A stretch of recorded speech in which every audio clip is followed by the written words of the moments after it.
Hello everyone, welcome back to my channel. It's evening here, and my voice might be a little groggy, but that's because I'm not feeling the greatest today. And I am very sorry about that. You know, life just has its turns and ups and downs types of things, and my life has not been the greatest to me lately.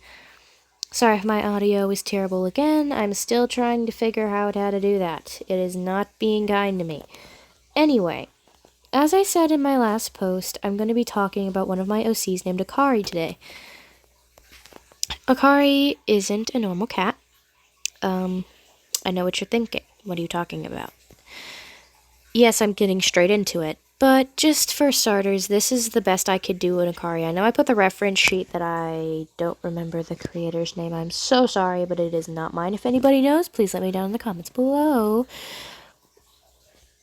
But this is him. I know he's a short-haired in the reference, but he's actually based off of a Maine Coon cat, so he is a floofy boy. Yes, and he is very big. I do not have large warrior, that is why he's not big, but when I get large warrior, he will be sized up.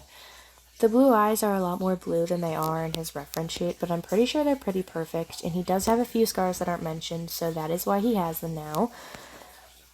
I did the best I could with the markings and like the stuff that they had in the game, so sorry if that bothers you that he's not exactly like his reference sheet. But anyway, time to talk about Kari's backstory. So, what do you mean he's not normal? Well, I'm not talking about he's not normal as he's a little bit cray-cray. I'm talking about the fact that Akari is an experiment. And I know I'm going to get comments that says that I'm copying off of a creator named Corinne, because one of my friends told me that. I'm sorry if I pronounced your name wrong. But anyway, just for clarification, I was 14 when I made him. And which was a couple years ago. Well, a year ago. But I was 14. I didn't know who that was. I still don't know the creator, though I did look it up, and her art is amazing. His or her art is amazing, sorry. Anyway, I did not try to base it off that. I was like, hold on, I want an OC that's different. And then I whipped up Akari, who has childhood trauma, got adopted by a crazy scientist that actually does care for Akari, and he has powers now. Every single power in existence, actually. He's the only cat trusted with every single power that the scientists ever find out and create, so that's good for him. But anyway, so Akari's backstory. Who is Akari in general? Akari is an experimented on cat that is part of a scientist's experiment to try and take over the world with cats with powers.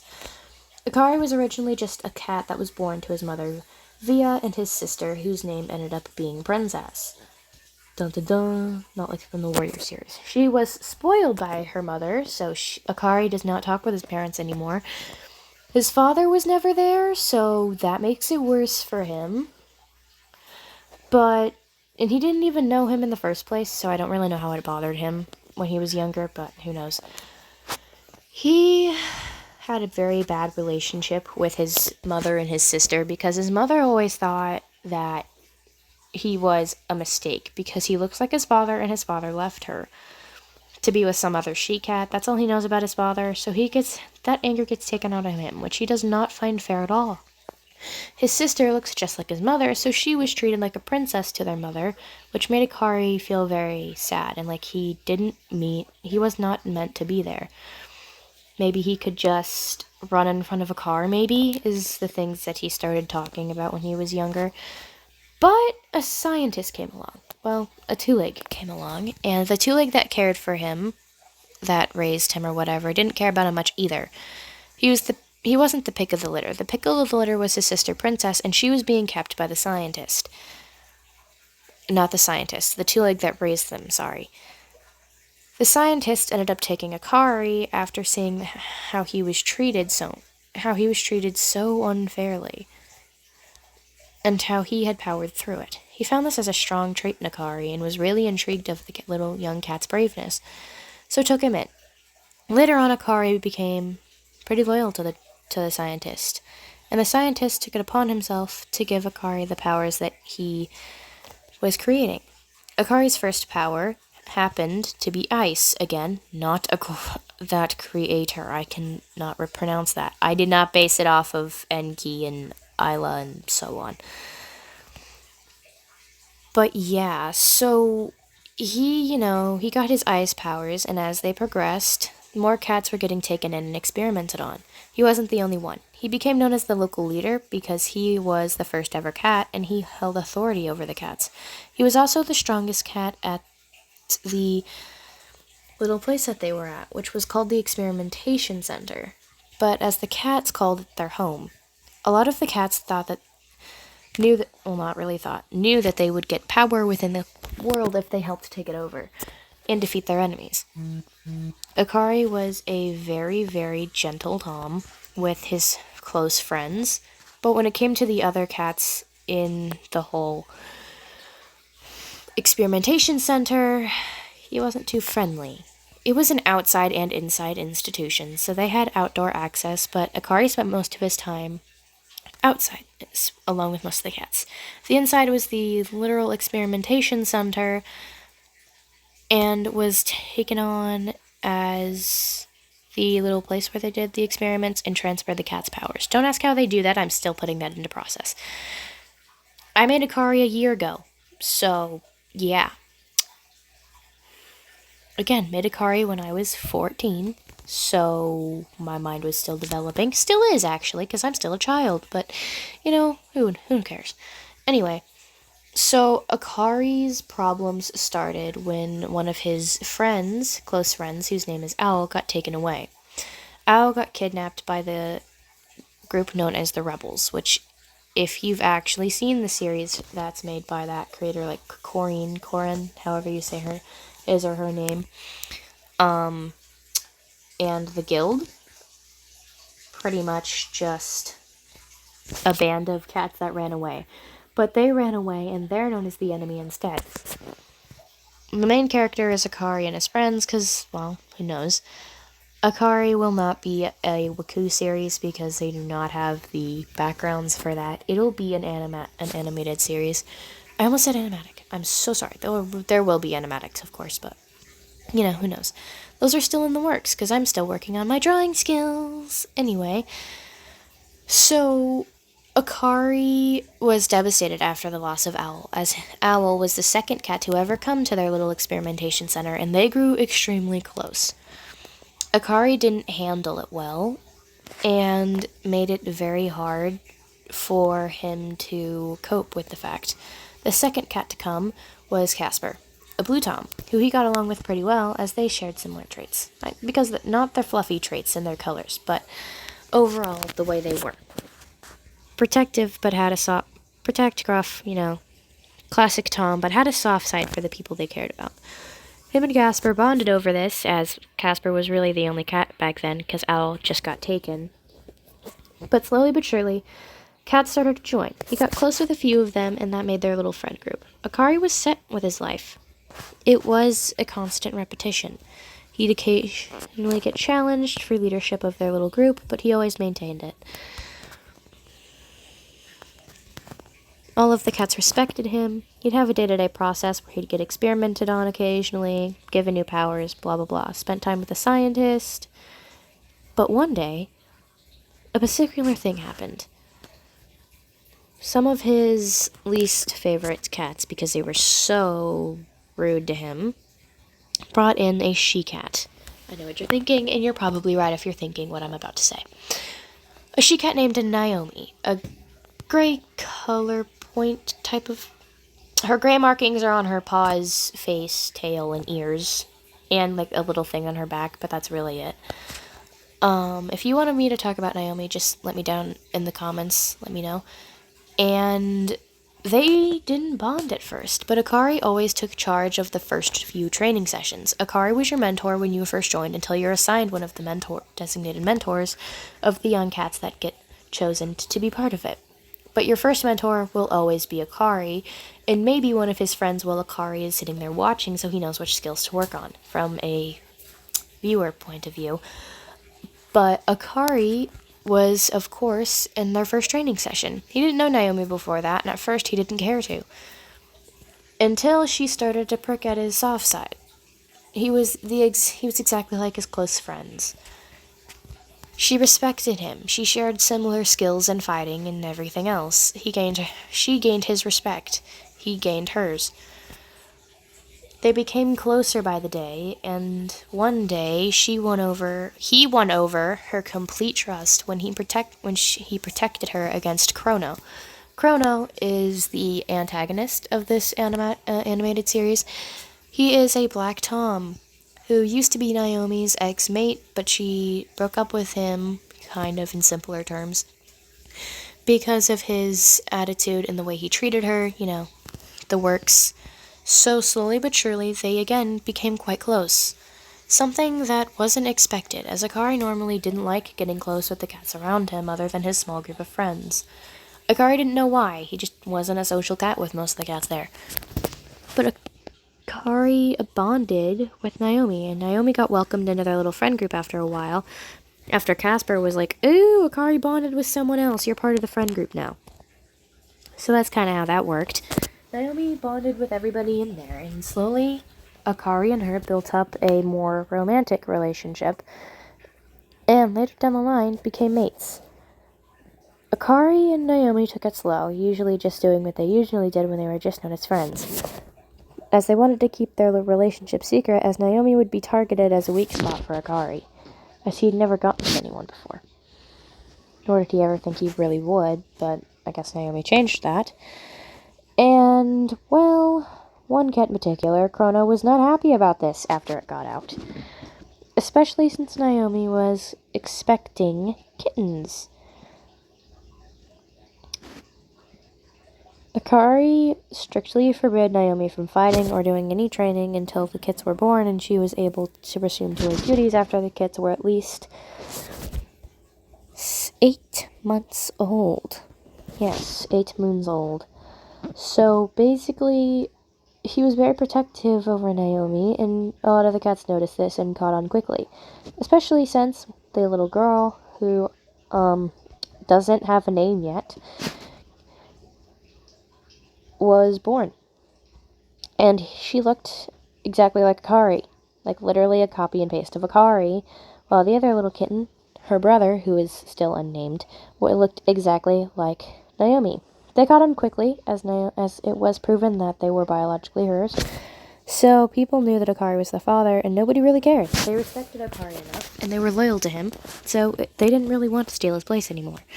It was more of they use a ranking system, so the more fights you win, basically, the more rank you have, kind of like a Rogues and Motor situation in Wcue.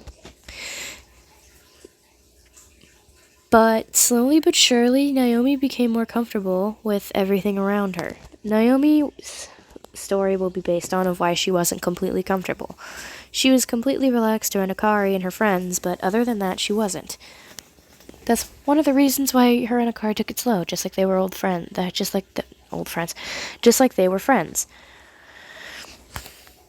But now that everything was out, they had no need to hide it, so they became more open with everybody else, and everybody thought that they were really cute, so who cares? They didn't care. They actually enjoyed showing each other's emotions toward each other, and the kids actually really enjoyed the fact, too.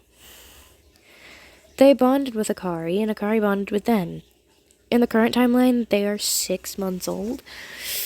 So Naomi is still banned from doing anything that requires physical... How do I word this? The risk that she could get hurt or injured, she's not allowed to do it.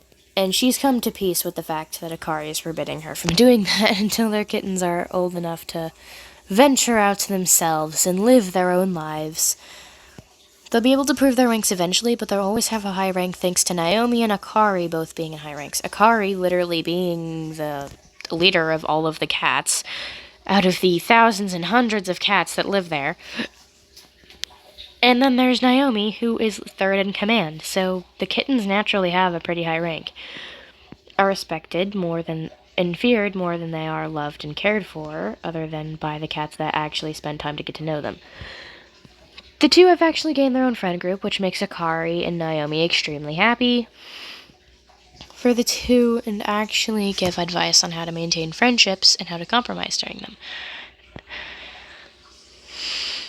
Over time, Chrono hears that the kids are born and tries to take them into his little scheme, but they don't believe him because they've been trained by their parents, obviously, to not trust outsiders, to not trust cats that try and come around and change the things that they've been told. Specifically because Naomi had a feeling Chrono would want some type of claim on them, which made Akari, of course, a little protective streak form, which Naomi, of course, didn't have a problem with. But Chrono sure as heck had a problem with it, because he then tried to take over by taking all of the cats that he had as his own cats in the rebel group, because he was the leader of it, to attack the cats that lived with the two legs. He challenged Akari mainly, and Akari ended up winning, but not after Naomi got severely injured, and the kittens were extremely upset. They were worried about their mother naturally, and Akari actually ended up losing it on Chrono, which is something he usually didn't do.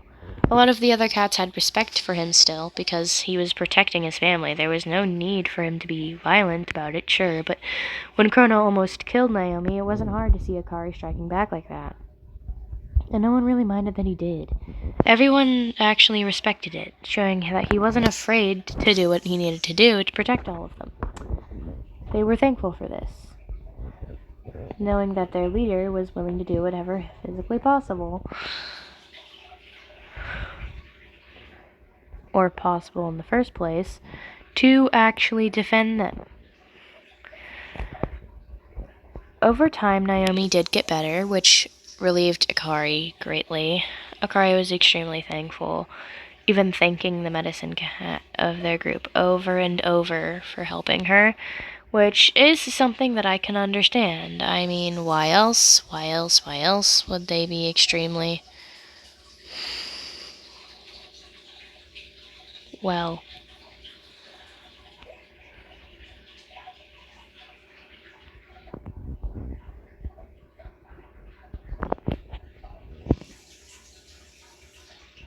so sorry, I am in the middle of dealing with someone.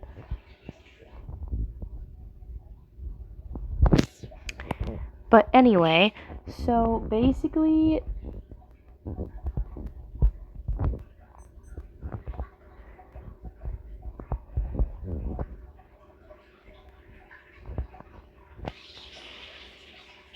sorry for the pause. I just really had to explain. But Akari over time got a little bit more of a protective streak with Naomi, and Naomi didn't really mind. She actually gained a little bit more of her anxiety from Chrono continuously trying to attack. So they ended up having constant battles with the rebels because they wanted revenge for Chrono's death. The rebels didn't know what Chrono was doing to Naomi when they were together. So it was an extremely hard time for Naomi because she had constantly see her old friends that were following Chrono without a second thought when she knew the truth. Something that they refused to believe her about was the way that Chrono had treated her, which is something that he didn't really like. Naomi wanted to prove to all of her old friends that Chrono wasn't a good cat, but they refused to believe her, saying she was brainwashed into believing that, and Chrono would never hurt her. But she knew better than that. She knew that Chrono really meant to be rude to her and be, quote-unquote, the boss of her life, and she did not want that. She preferred to be on her own time, her own terms, and Akari respects that. Over time, after the battle, and when their kids finally turned 7 moons, she was allowed to continue her normal activities, and Akari has been very watchful for cats of the rebel group now, and sending out constant little, I guess you could call them border patrols, because they're like checking the fence line of their little home. So I guess you could call them border patrols, and whenever they sight rebels outside the border, they go up and they attack, driving them away, showing that they're not welcome here. And so far it has worked, and Akari is very thankful because he doesn't want anything else. That's all I have written down about Akari right now, and if you want more information about his friend group, and of course Naomi and their little kittens, and I guess their love story, I can post that. I can do that. And his own backstory completely throughout his time with the scientists, throughout his time at the little experimentational center, and of course his time with his family before he got adopted by the scientist, and so on. So if you want any of that, please touch base in the comments, and I will read them and see what happens. I truly do hope that all of you enjoyed this, as I'm still learning and I'm still trying. I'm sorry this video is a little late. I got caught up with some homework, so hopefully tomorrow or my next video will be faster and more promised than this one was. But it technically is still tomorrow, but by the time this uploads, it's not going to be tomorrow. So again, I am so sorry. I really didn't mean to take so long with my homework, but things happen. So with my deepest apologies, I wave goodbye, and I yawn as a screaming motion out to say I love all of you and all 5 of my subscribers, and I wish to see you next time. Goodbye, everyone. I hope you have a wonderful day or night, and I hope to see you in the next one. Bye!